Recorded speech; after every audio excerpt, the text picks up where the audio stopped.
ఈ లోకంలో చేసినంత చేశాం, ఈ లోకంలో అనుభవించాల్సిందంత అనుభవించాం, మాట్లాడాల్సింది మాట్లాడేశాం, అన్నీ అయిపోయినాయి. ఇక మిగిలింది ఒకటే, ఆయన పరలోకము, ఆయన పరదేశంలో మనము ఉండటం. ఎంత విశ్వాసంతో అన్నటువంటి మాట,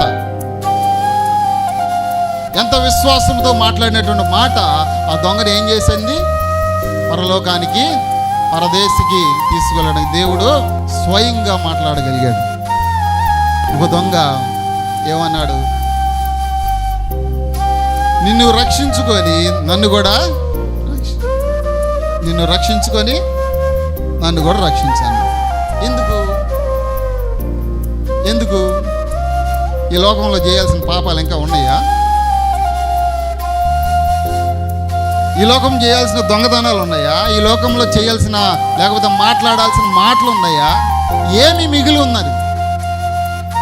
దేవుడు చూడండి, ఆ రకంగా సైనికులు కావచ్చు, ప్రజలు కావచ్చు, కేకలు వేస్తున్నప్పుడు సరే ఒక్కసారి అట్లా దిగి వచ్చి మరలా వెళ్ళిపోవచ్చు కదా, దేవుడు తెలుసు కదా మళ్ళా బ్రతుకుతాడని. అలా చేయలే.